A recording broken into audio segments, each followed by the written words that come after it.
Welcome to Musings from Arledge. I had intended today to talk about football analytics and talk about how math can improve football decision making and all of that stuff.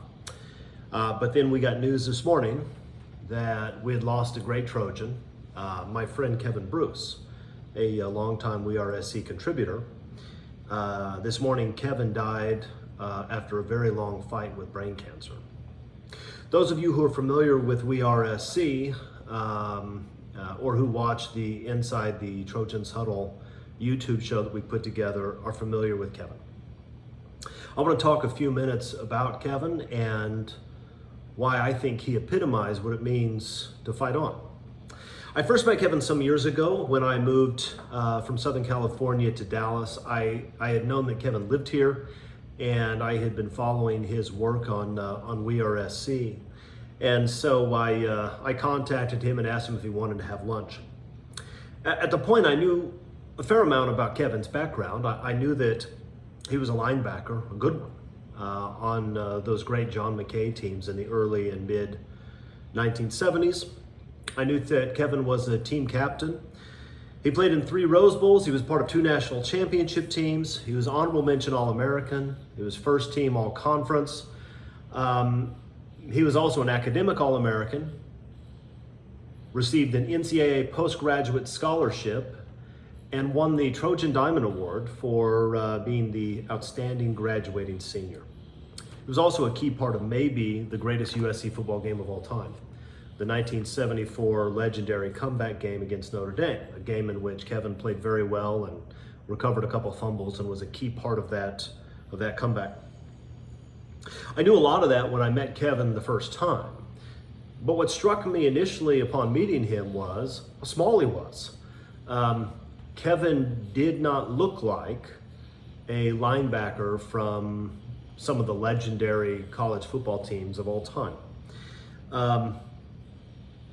And Kevin readily conceded that some of his teammates were much more physically imposing and impressive than he was. He would often talk about his linebacker colleague, Richard Wood, a 3-time All-American who was an incredible player and a physical specimen.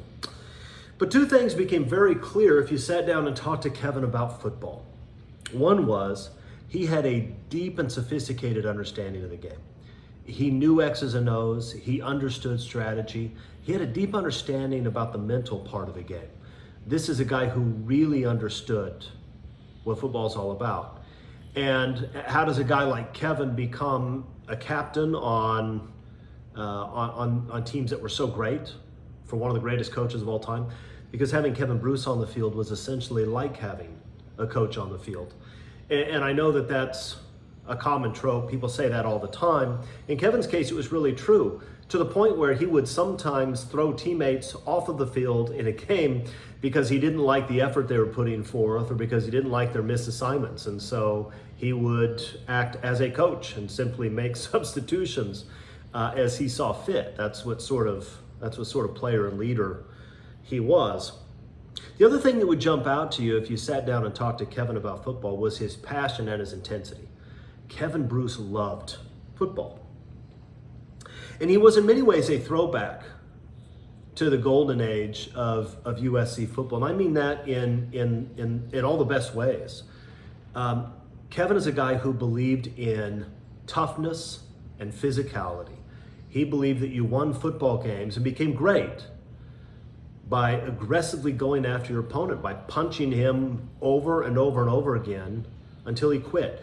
Kevin was, in many respects, very much a John McKay linebacker. He's exactly what you'd think somebody playing for John McKay would be like in terms of his outlook and perspective on the game. This is something that we talked about all the time during the recent dark years where that was not USC's football philosophy.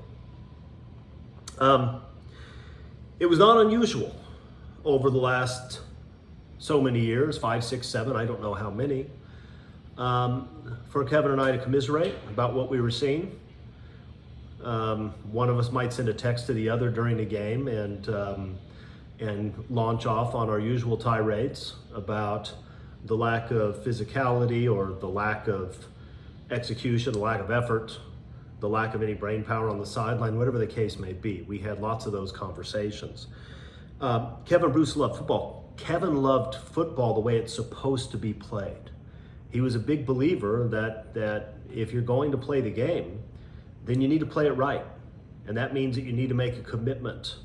You need to be disciplined. You need to be physical. You need to make a commitment to playing the game the way a championship team plays it. And that there's no reason to play football at a place like USC if you're not going to do that. Kevin was a passionate believer in playing the game right. One of the reasons that a Kevin Bruce team could overcome a 24-0 deficit against a very highly ranked Notre Dame team is because a team where Kevin Bruce is a leader is a team that doesn't understand what it means to quit and won't do it. I spent all this time so far talking about Kevin and football, and I think that's appropriate. That's how almost all of you know Kevin Bruce. It's how I met him. It's what we bonded over. But one of the reasons we talk about the Trojan family and talk about the value of going to USC is not just because of the connections you can get in terms of finding a job.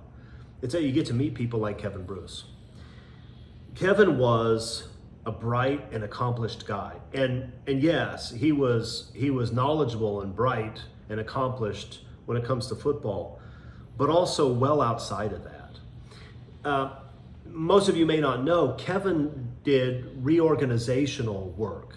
His company would acquire companies that were failing, companies that were insolvent or on the brink of insolvency. Kevin would go in and he would serve as a CEO to try to rescue those failing enterprises.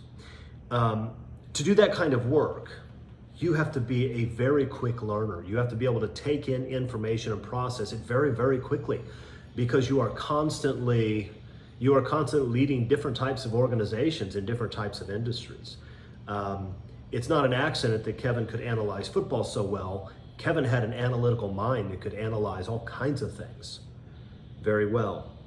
You also have to have great people skills to do the sort of work that Kevin did. You can't jump into a new struggling entity that probably has culture problems and get the help you need from your team without it. Now, Kevin could be prickly and he could be gruff, and if you watched our Inside the Trojans Huddle show at all, you saw some of that occasionally. What you may not have seen is that Kevin, despite his many football and career accomplishments, was a really humble guy who was very generous with praise. It was not unusual over the years for Kevin to ask me my opinion on an article he was writing, and in the process to praise me for whatever insights I gave him. We should be very clear about something. I'm not at all convinced that Kevin Bruce ever needed my input when it comes to football. He understood the game much, much better than I did. And it probably wasn't very close. But it wasn't an act either. When Kevin was generous with his praise, when he was humble, when he would seek out other opinions, it wasn't because he was trying to get anything from me or other people when he did that. That's simply who he was. It was a part of his character. Kevin was open to new ideas, and he would listen, and he was thankful and appreciative when people would give him their input. And despite the things that he had accomplished, he remained humble and willing to listen to others.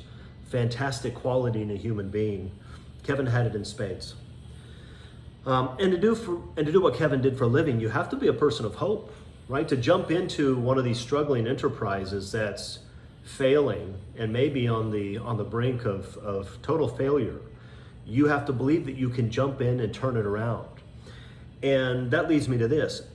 Kevin Bruce was a man of hope, faith, and love. When I last saw him in person a couple of weeks ago, at that point, obviously, he was in hospice, and it was clear that from the doctor's perspective, there really wasn't much they could do for him, and Kevin understood that. And despite that, he was mentally very sharp. He had a great memory. He could communicate. He could express his ideas just as well as he had years prior.